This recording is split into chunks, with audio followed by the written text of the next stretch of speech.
La conduite économique, parce qu'il faut consulter tout le monde avant de prendre une décision.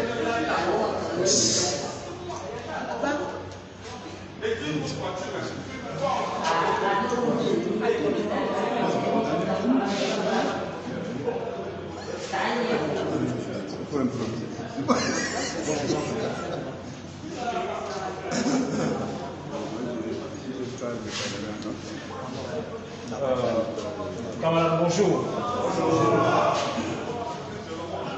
La situation qui nous réunit ici a un double objectif. Il s'agit là de soutenir notre frère Yama sur un point précis. Monsieur Yama est incarcéré. Pendant qu'il est incarcéré, il est radié des effectifs de la fonction publique. Ce n'est pas qu'il ne peut pas être radié. Les textes sont clairs.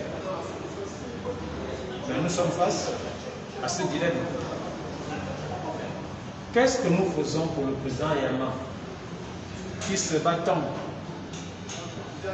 aussi bien pour les actifs que pour les retraités? En prison, il sortira un jour. Il sortira certainement de la prison.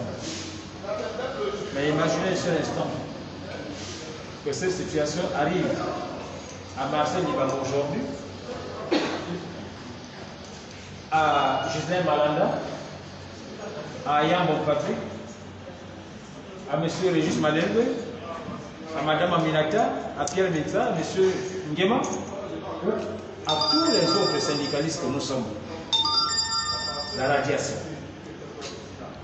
Pour quelqu'un qui est en prison ou pour un agent encore en activité, la radiation signifie mort. Les motifs peuvent être fondés. Les motifs de la radiation peuvent être fondés. Mais nous pensons que nous devons aller vers le gouvernement pour solliciter un arbitrage. Je crois que c'est la raison pour laquelle nous nous sommes réunis ici, pour penser ensemble et pour dire ensemble ce que nous pouvons faire. Parce qu'aujourd'hui, il s'agit de Yama.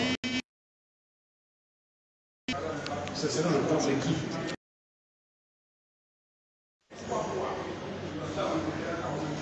Que la classe syndicale comprenne qu'il n'est plus important aujourd'hui que l'on fasse prévaloir nos égaux. Non. Il est question aujourd'hui que l'on regarde l'unité syndicale. Et cette unité syndicale ne doit pas seulement concerner les leaders que nous sommes.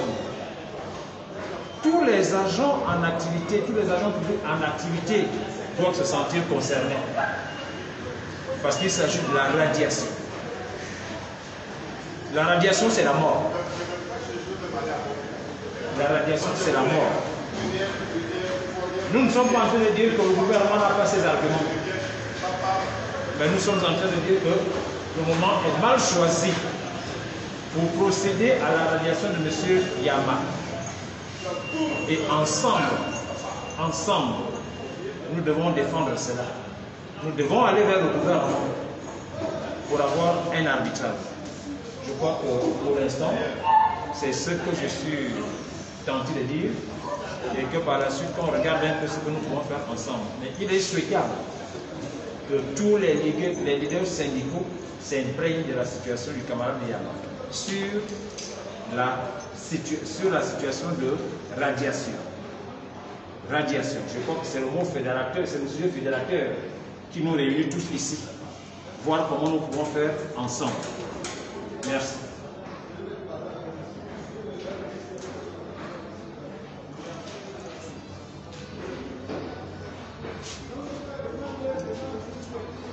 Nous sommes ici présents justement pour réfléchir sur la situation du président Yama. Comme nous l'avons dit lors de notre conférence de presse dimanche, un proverbe dit bien que lorsque la barbe de ton voisin brûle, arrose la tienne. Ce qui arrive aujourd'hui au président Yama peut arriver à un autre leader, comme l'ont si bien dit mes prédécesseurs. Nous nous sommes posé plusieurs questions et nous avons eu quelques réponses le soir même de notre conférence. Un journal en ligne, La Libreville, a présenté les mobiles de la radiation de Jean-Rémy Yama. Absent de son poste de travail depuis bientôt 6 ans. C'est vrai qu'avant nous avons quand même rappelé la procédure. Oui, c'est un agent public en position statutaire et réglementaire. Est-ce que Jean-Rémy Yama peut être licencié sans convocation d'un conseil de discipline? Oui, conformément à la loi. Nous avons donné également les conditions dans lesquelles cette situation pouvait intervenir. Et la Libreville nous a clairement édifié et nous a montré que c'est l'une de ces situations qui a amené Jean-Rémy Yama à la répression. Absence de son poste pendant plus de 3 mois sans justificatif. Lors de notre conférence, nous nous sommes posé également la question de savoir si la procédure avait été respectée. Ce que nous avons constaté, c'est que l'acte de radiation qui a sûrement été pris n'a pas encore été notifié à Jean-Rémy Yama. L'acte n'a pas été notifié. Jean-Rémy Yama est incarcéré en février 2022. Le mois de février 2022, Jean-Rémy Yama a sa rémunération. Ça veut dire, entre autres, que jusqu'à ce qu'il soit allé en prison, en détention préventive, il n'avait pas été notifié. Donc les actes peuvent être pour lui, mais nous savons une chose, c'est que Jean-Rémy Yama n'a pas été notifié. Encore, on peut se poser plusieurs questions. Il est absent de son poste depuis 6 ans. Mais comment Jean-Rémy Yama arrive à se faire recenser en 2018 avec une présence effective au poste? Bon de caisse bloquée. Bon de caisse bloquée et restituée. C'est important de le dire. 2018, alors qu'il est censé être absent de son poste de travail depuis 2016. Mais en 2018, il est présent à son poste, les bons de caisse sont restitués. Or, on sait que si les bons de caisse sont restitués, c'est que Jean-Rémy Yama est finalement déclaré, considéré comme présent à son poste. On va plus loin. Recensement biométrique de 2020. Les instructions étaient claires. Ne pouvait se faire recenser qu'un agent présent à son poste. Parce qu'il y avait un formulaire, des documents à remplir, notamment par le responsable hiérarchique immédiat. Jean-Rémy Yama se fait recenser en 2020. Alors là, nous attendons bien de voir l'acte de radiation pour voir depuis quand Jean-Rémy Yama est absent de son poste et comprendre comment l'État a pu rémunérer l'agent public absent de son poste depuis 6 ans jusqu'en février 2022. Voici les interrogations que nous avons. Nous comprenons aisément que si nous n'avons pas de réponse claire à toutes ces questions, c'est que la procédure n'a pas forcément été bien faite. Et ayons le courage de dire que les choses n'ont pas été bien faites. Si elles n'ont pas été bien faites, comme l'a dit mon prédécesseur, la période n'est pas propice, n'est pas favorable. Nous n'allons pas dire que c'est une faute, parce que c'est très fort. Pour ceux qui font pratique, ils savent qu'il y a une différence entre une faute et une erreur. Nous préférons dire que c'est une situation qui peut être réparée. Parce qu'il y a une coïncidence, il est incarcéré, ensuite il est radié. Non, le timing choisi par les autorités n'est pas bon. Et c'est pourquoi nous interpellons les uns et les autres pour dire, nous devons comme un seul homme nous lever. Nous devons nous mobiliser. Aujourd'hui c'est lui, demain ça va être quelqu'un d'autre. Parce qu'il faut rappeler que certains, on peut se permettre de le dire ici, avec des idées machiavéliques, parce que aussi les textes le prévoient, que lorsque vous êtes dans une organisation syndicale et que vous êtes à temps plein, vous y êtes à temps plein, vous devez être mis en position de détachement et être payé par l'organisme ou l'organisation. Sauf que les dispositions de la 891 disent qu'effectivement, c'est si on ne remplit pas ses obligations professionnelles. Aujourd'hui, accepter que Jean-Rémy parte, c'est ouvrir la boîte de Pandore. c'est un ballon d'essai. Et si ça prend, ça va devenir une habitude. Et si c'est une habitude, vous comprendrez effectivement qu'il n'y aura plus de leader. Il n'y aura plus personne pour défendre les intérêts matériels et moraux des travailleurs. Donc, voici le message que je voulais porter et demander aux uns et aux autres une mobilisation.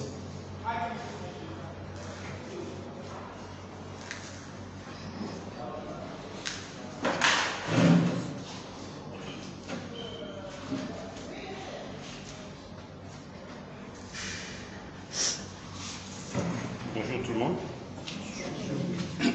Bien, je suis le tristement célèbre conseiller stratégique de Jean-Rémy Yama. Je voudrais d'abord vous remercier pour les interventions des uns et des autres sur l'arrestation de Jean-Rémy Yama. Mais vous pouvez toujours poser la question, mais vous qui êtes ses camarades, ses collaborateurs, ses collègues, qu'est-ce que vous avez fait? Voilà un mois que Jean-Rémy Yama est en prison. Nous sommes en ce moment-là en vacances. Nous pensons que l'arme que nous avons, c'est l'action syndicale. L'arme que nous avons, c'est la pression. Nous sommes un contre-pouvoir et qu'il faille faire jouer ce contre-pouvoir. Et depuis quelques jours, nous sommes en vacances. Au niveau de la connaissance, au niveau de l'éducation nationale, nous sommes en vacances. La rentrée, le gouvernement a prévu la rentrée pour le 11. Nous avons pris sur nous de faire en sorte que le 11, il n'y ait pas rentrée scolaire sur toute l'étendue du territoire. Nous avons mis à contribution nos responsables provinciaux, nos responsables départementaux, nos délégués d'établissement pour transformer cette rentrée scolaire en une grande journée de mobilisation pour exprimer notre mécontentement quant à l'arrestation de Jean-Rémy Yama, qui est justement arrêté. Je voudrais aussi, à votre gouverne, vous dire que Jean-Rémy Yama est un prisonnier politique. Les raisons que le gouvernement met en avant pour son arrestation, ce sont des arguments fallacieux.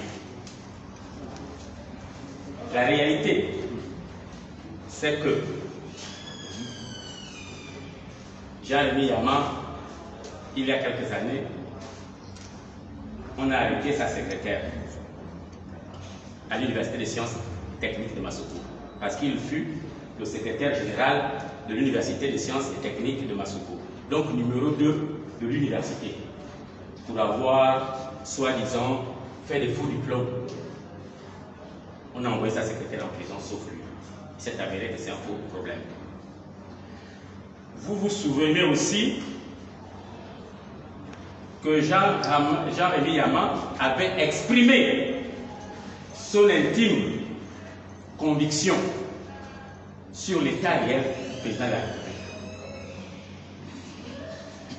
Vous êtes sans ignorer que Jean-Rémy Yama, accompagné de Ghislain Malanda, Georges Mpaga, Marcel Ibama, nous avions porté plainte contre le coordonnateur général des affaires présidentielles.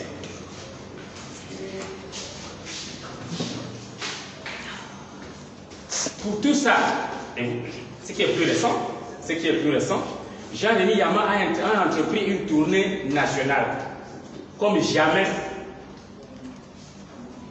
un leader de centrale syndicale n'a effectué. Il est allé dans des zones comme Mekambo, dans des des lieux comme Bongoville, Ngoni, Lekoni, Boumango, chez moi là-bas, qui est considéré comme une chasse gardée. Le pouvoir a vu en lui un futur candidat à la prochaine élection présidentielle. Comprenez bien, on arrête Yama de la manière dont vous connaissez. On l'empêche de quitter le territoire national sans notification.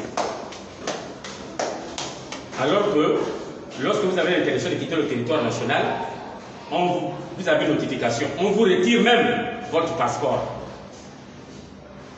pour vous empêcher de voyager. Il n'a pas été notifié. Donc, première étape, amener Yama en prison. Et quand il est en prison, arrive la radiation dans les effectifs prétoriens, dans les effectifs, pardon, de la fonction publique. Et on ne s'arrête pas là.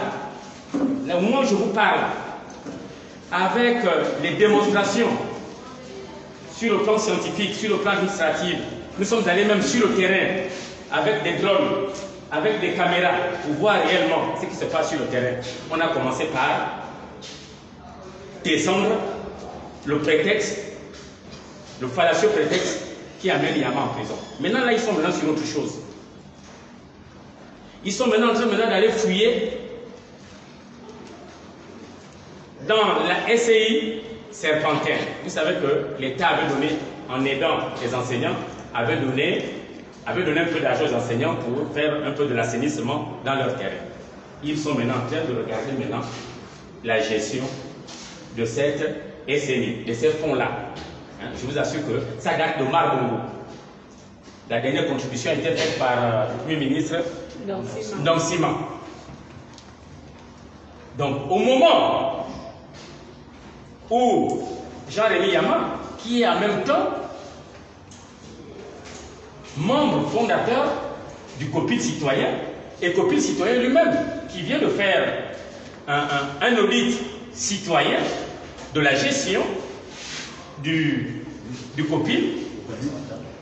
Et vous savez, nous-mêmes, les données d'ordre au niveau de ces factures.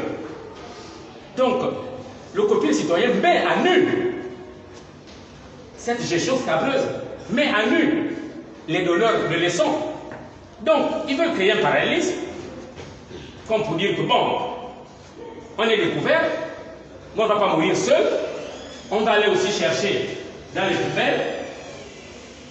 Ce dossier-là, ils sont maintenant en train de dépoussiérer.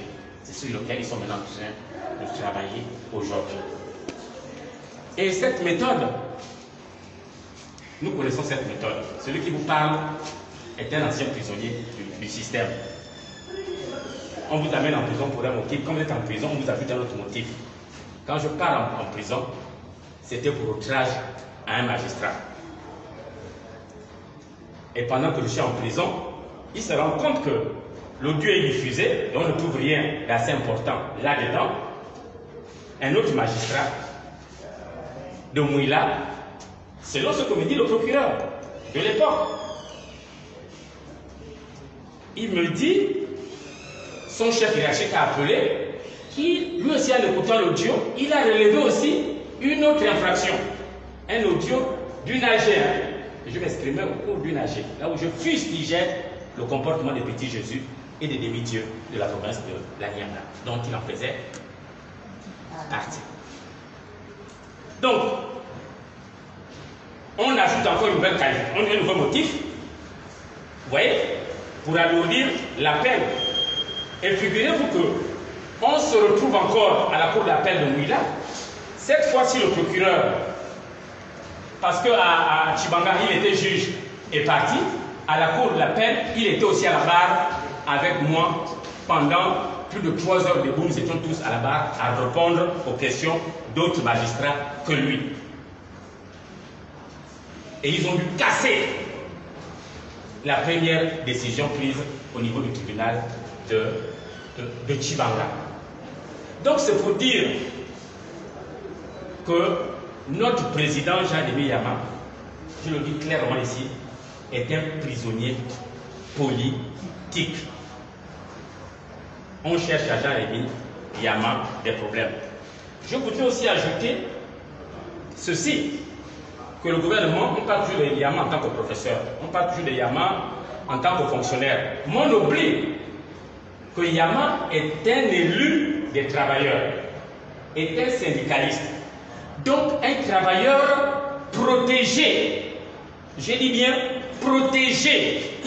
Sans qu'on est travailleur procédé, un travailleur protégé, le processus de licenciement ou de radiation n'est plus le même. Pire encore, si on est dans un pays où le dialogue social est soi-disant une réalité, un partenaire ne peut pas être reproché, être mis en prison. Si le dialogue véritablement existe, au cours de ce dialogue-là, le partenaire aurait signifié à l'autre que toi, tu ne travailles pas. Donc, en tant que président de Dynamique Unitaire, donc président d'une centrale, le siège d'une centrale dans un pays, c'est toujours la capitale. Si on a vu l'administration qui suit ce qui se passe dans le pays, dès que Jean-Rémy Yama avait été élu, le ministre de l'Éducation et le ministre de l'Enseignement supérieur avait l'obligation d'affecter Jean-Rémy Yama de l'Université des sciences et techniques pour trouver une université ici à Libreville ou le mettre dans l'administration centrale au niveau du ministère. Moi qui vous parle, j'ai bénéficié de cette faveur-là. Lorsque j'ai été élu au bureau national du syndicat d'éducation nationale, j'étais à Franceville. J'étais professeur à Franceville. J'étais élu, Michel Menga m'a affecté ici à Libreville pour que je me rapproche. Parce que j'étais au bureau national. Je n'étais plus au bureau provincial en 2007. Donc, c'est ça la situation. L'autre chose aussi que nous devions faire, et que je vois que ça traîne un peu, nous sommes quand même des syndicalistes, et je constate que depuis là, nous n'avons pas écrit au BIT, à l'OIT, parce qu'il y a des organes d'arbitrage à ce niveau-là. Minsa, tu en sais quelque chose. Donc moi, je pense que nous devions aussi saisir les instances internationales en ce qui concerne la législation du travail. Dans ces propositions, c'est la mobilisation. C'est la mobilisation. Comme nous savions le faire. Et moi, je voudrais ici dédouaner le ministre de la fonction publique. Cette dame n'est pour rien dans cette arrestation et cet emprisonnement. Je voudrais ici dédouaner le ministre de l'enseignement supérieur. Je connais. Je dédouane le secrétaire général du ministère de l'enseignement supérieur. Il n'est pas dedans. Je dédouane le recteur de l'Université des sciences et techniques Massoukou, parce qu'il y a un organe disciplinaire à l'université. Il y a un conseil disciplinaire universitaire à l'université.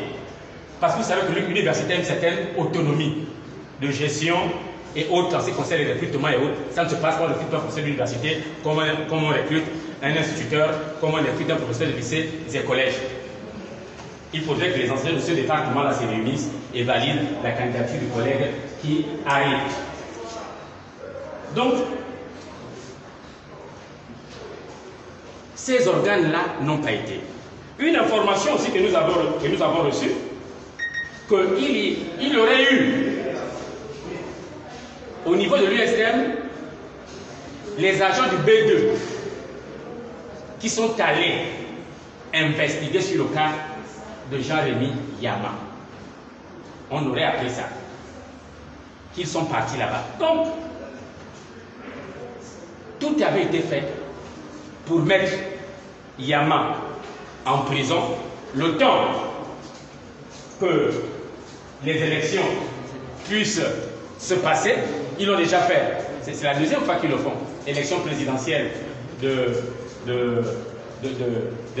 2016, Yama était en prison. Il n'était pas à l'extérieur. Donc voilà autant d'éléments. Moi, je suis conseiller stratégique. Ce que les leaders syndicaux vont arrêter, vont décider, nous allons nous mettre ensemble pour la mise en œuvre. Ce que nous, les enseignants, ce que beaucoup attendent, c'est que les centrales syndicales entendent la chanson. Et nous allons reprendre le refrain. Je vous remercie. Parce que les gens, nous sommes indexés. Oui, il faut que je vous dise à vous les responsables, nous sommes indexés dans les quartiers. Mais vous, l'autre est emprisonné, vous faites quoi? Mais vous n'avez pas honte. On est insulté partout. Donc mettons aussi les travailleuses et les travailleurs devant leurs responsabilités. Pour que nous assumions tous cette situation. Parce que si Jean-Rémy Yaman meurt en prison, nous avons tous le sang, son sang entre les mains. Donc, l'union fait la force, organisons-nous et agissons.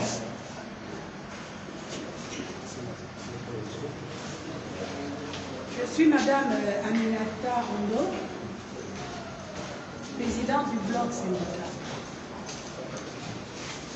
Je suis interpellée doublement.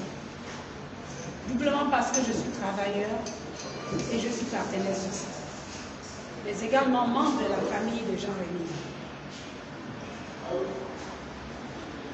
Le président de la République, excusez-moi, Omar Bongo disait que je préfère l'injustice au désordre. Merci.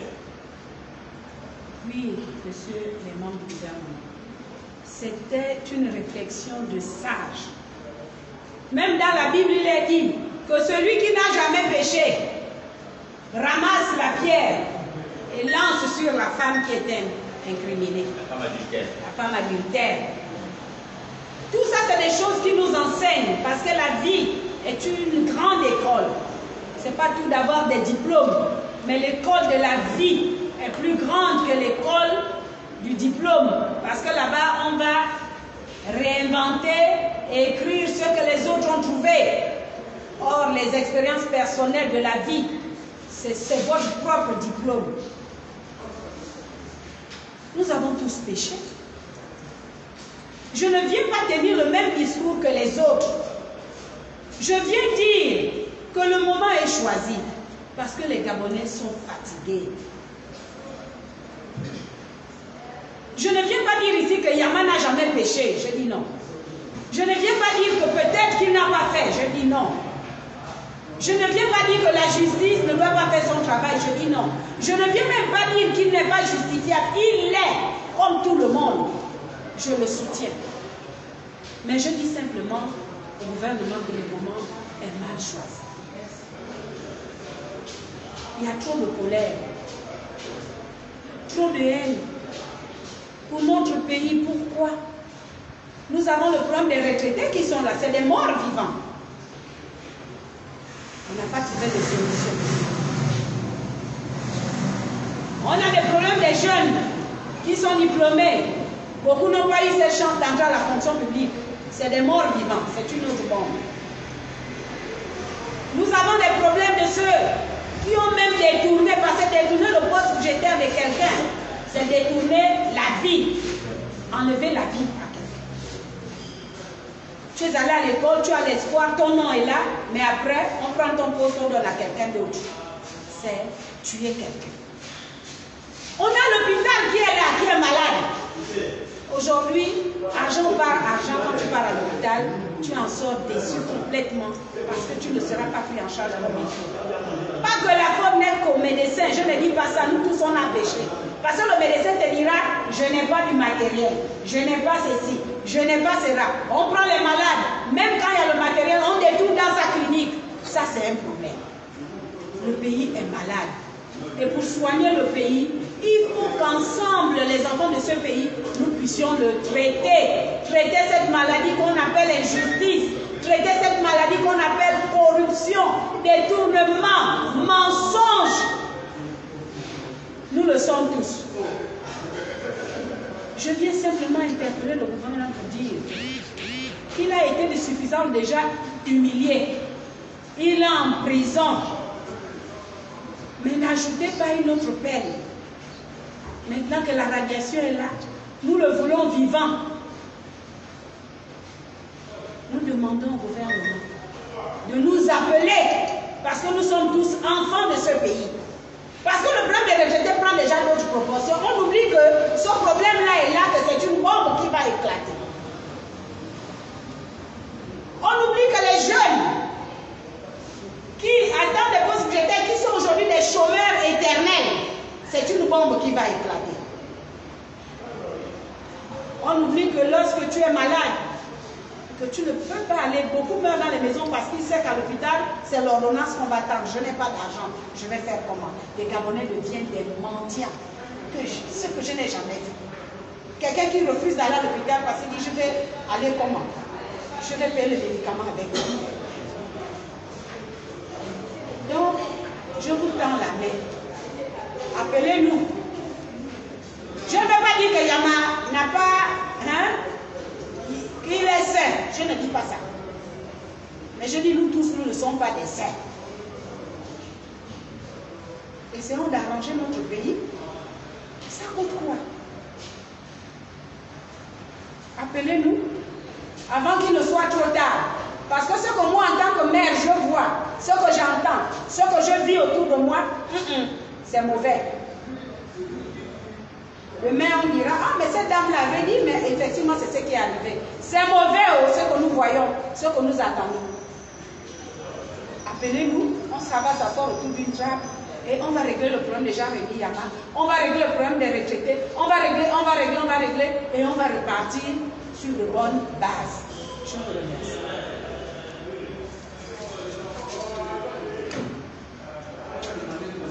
Bien, merci. Je suis Patrick Ayambog, secrétaire général du syndicat des agents de l'administration du travail. Et à la suite de mes prédécesseurs, je voudrais tout simplement inviter le gouvernement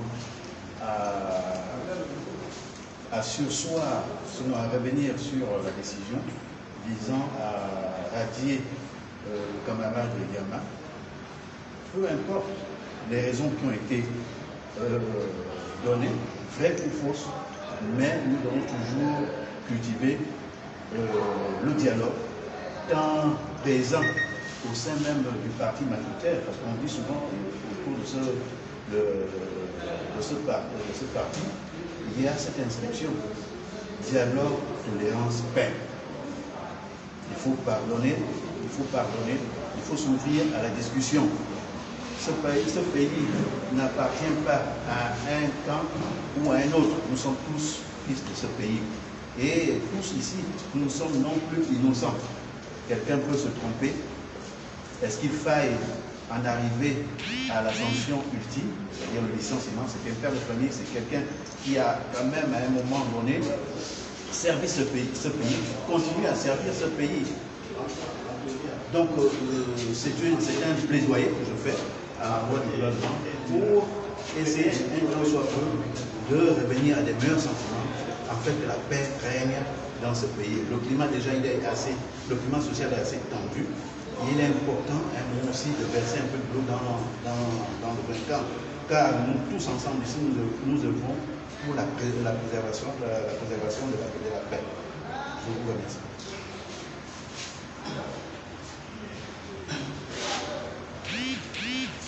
Bonjour à tous, je suis Yannick Nkili, président du syndicat national des agents du ministère de l'Intérieur. Simplement rappeler à tous que nul n'est irréprochable, comme les autres l'ont déjà dit. Et je pense qu'arracher le travail à quelqu'un, c'est lui ôter la vie. Comme les autres l'ont dit bien avant moi, il n'est pas irréprochable. Et nous ne pouvons pas nous prévaloir de mieux faire le travail de la justice à la place de la justice. Cependant, si il est déjà en détention préventive, nous pensons qu'il est exagéré de le radier. Parce que prendre le travail à quelqu'un, c'est lui ôter la vie. On vous voit, je dis bien vous, parce qu'il y a parmi vous qui décidez, des hommes politiques Il est aujourd'hui difficile de suivre le journal sans entendre que X, Y a mené une action sur le terrain. Nous vous suivons. Il est difficile d'aller sur les réseaux sociaux sans entendre parler d'une action politique de X leader politique. Parce que nous connaissons les jours, elles sont en train d'arriver et chacun voudrait bien se faire voir. Mais comment vous voulez bien vous faire voir auprès des populations quand en même temps vous êtes capable de sacrifier un fils de cette nation? Comment voulez-vous bien vous faire voir quand vous êtes capable d'emprisonner quelqu'un et de l'envoyer au chômage dans la situation? Nous vous demandons de revenir à des meilleurs sentiments parce qu'il est question que nous nous comprenions. Regardez le cadre dans lequel nous nous trouvons. Je pense que pour ceux qui ont grandi au village, reconnaîtront un peu la configuration du corps de garde. Vous aimez à nous rappeler, ceux qui ont grandi au village, on a grandi au village, mais au corps de garde, on trouve des solutions. Regardez la configuration dans laquelle nous nous trouvons. En fait, vous êtes invités ici à venir pour qu'on trouve ensemble une solution parce que c'est la vie d'un fils, un digne fils de la nation qui est mise en jeu.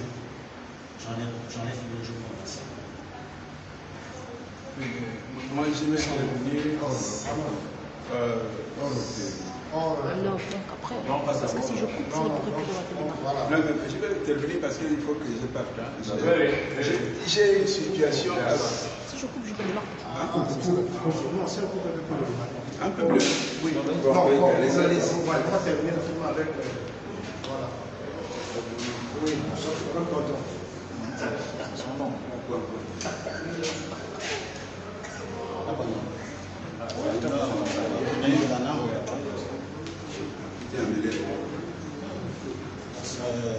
Attention.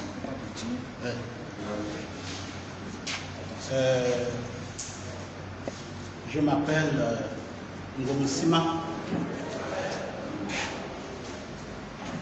Je suis le porte-parole du syndicat Manchel de la province de Wellington. Les leaders ont parlé et je me dis que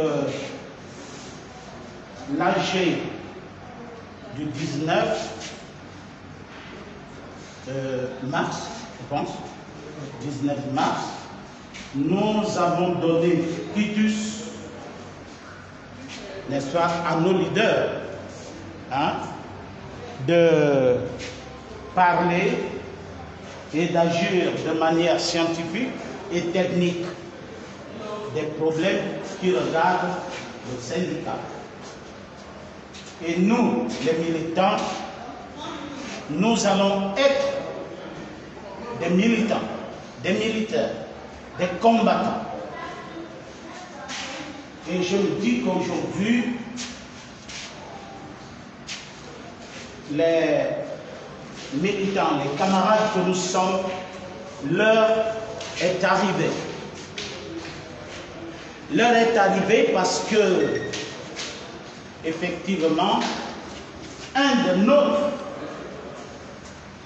leaders est incarcéré, un des leaders est radié de manière injuste. Je dis de manière injuste parce que moi j'ai deux slogans. Premier slogan, je dis ce que je pense et je pense ce que je dis. Et je réagis. Deuxième slogan, c'est que je ne parle pas parce que je sais que j'ai la force de parler. Mais je parle parce que je n'ai pas la force de garder silence face à une injustice. Et aujourd'hui, je me dis que je suis, non seulement moi, tous les syndicalistes sont devant une injustice. Une injustice pourquoi? Parce que tous ceux qui sont au pouvoir aujourd'hui, qui peut dire là qu'il n'a pas fauté? Qui peut dire qu'il n'a pas trahi la République? Qui? Et il faudrait agir. Nous disons que M. M. Yama est en prison. Vous, les leaders, jouez votre rôle. Négociez avec qui vous voulez. Mais nous, je le demande, mais nous allons nous mettre debout. Il faut qu'on se mette debout. Du Haut-Togo jusqu'à Wellington, toutes les provinces, nous devons nous mettre debout pour sauver non seulement M. Yama, mais pour sauver notre pays. Mais monsieur les mamans, mais vous dédouanez les ministères de tel, il ne faut pas les dédouaner.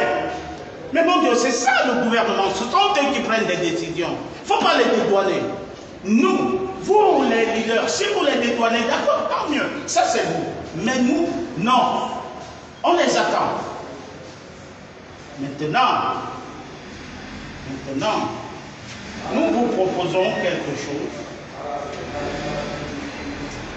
Monsieur Lebama vient de nous dire que la rentrée des classes, n'est-ce pas, est 11. Monsieur Mika, président, vous les leaders des syndicats, mais il faut maintenant communiquer aux responsables, vos responsables des provinces, leur dire que le 11, tout le monde doit être debout. Tout le monde doit être debout. Combien cela? Si ça peut durer un mois, ça va durer un mois. Parce que trop, c'est trop. Le message du gouvernement, nous l'avons entendu. Le gouvernement ne s'occupe pas de nous. J'allais même pousser loin. Le gouvernement d'aujourd'hui ne s'occupe pas des Gabonais de souche.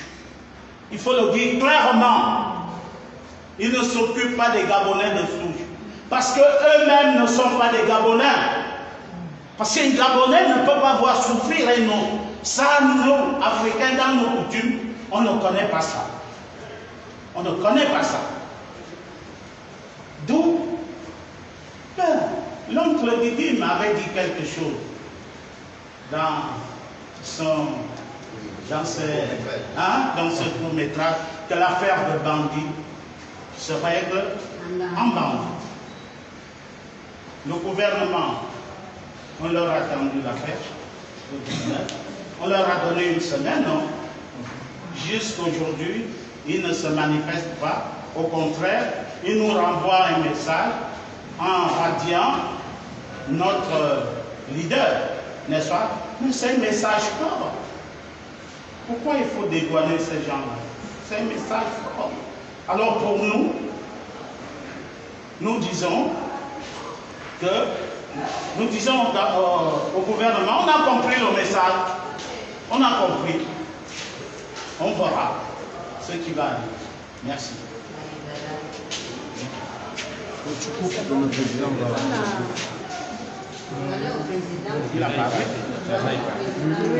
Cette rencontre a été plus que pertinente.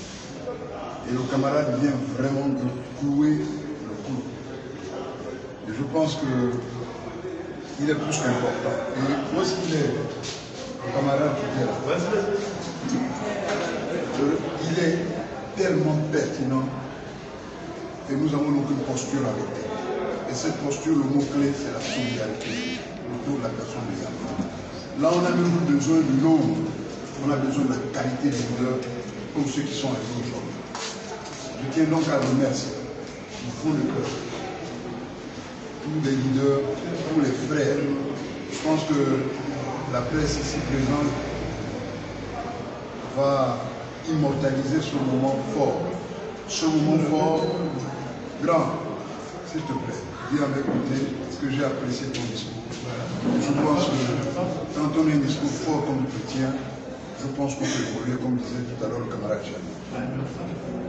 Nous allons aller dans le sens de ton discours, monsieur le camarade Jamy. De tout le monde, je pense que la synergie qui est en train de naître autour de la personne de Yama devait faire école dans l'environnement syndical. C'est tellement important qu'on a besoin de la qualité des hommes pour déterminer la lutte que nous allons essouffler pour sortir Yama de ce gouffre. Cette synergie, j'ai dit, on doit pérenniser cette synergie. Nous avons fait un test aujourd'hui, c'était plus qu'une réussite. Nous allons défendre Yama, nous allons défendre vraiment les leaders dans ce pays. Nous n'avons rien à négocier. On n'a rien à négocier avec qui que ce soit. Nous allons nous battre. Si on doit arrêter tous les leaders qui sont déterminés à défendre Yama, nous irons tous défendre Yama. Si on a à rallier tous les leaders, on va tous nous rallier.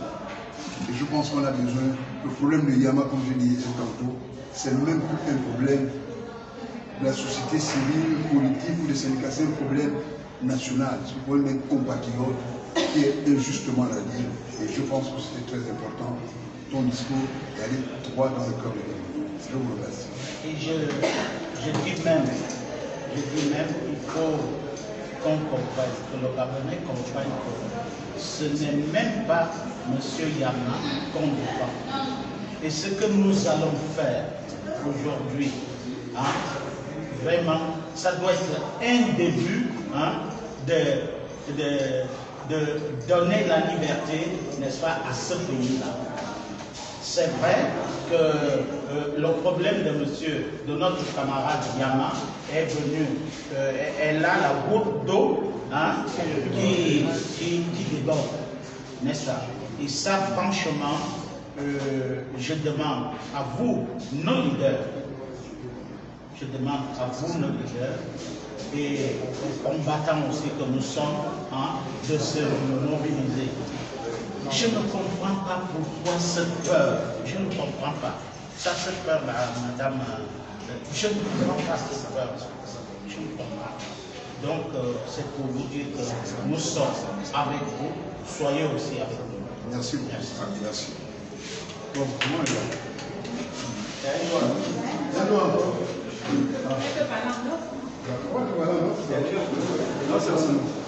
Moi, je voulais savoir quelles sont les différentes actions que vous comptez mener. Ah, d'accord. Voilà. L'Étinet, c'est à poser un problème. Le journaliste, c'est poser un problème. Quelles sont les actions que nous comptons mener? Quand on est dans un combat, on ne dévoile pas les stratégies du combat. Nous allons évoluer graduellement. Ça, c'est une étape parmi tant d'autres. Vous comprenez? Nous allons évoluer et vous allez, on va viser le moment venu, et vous allez le constater. L'opinion va le constater. Quand on va dans un combat où on est là pour mater, on ne vient pas ici dévoiler toutes les stratégies que nous allons mettre en place. Nous allons évoluer pour défendre, c'est-à-dire pour sortir les Yamas de ce groupe, mais nous ne sommes pas prêts ici aujourd'hui à faire l'étalage de toutes nos stratégies. Les stratégies sont connues pour ça va.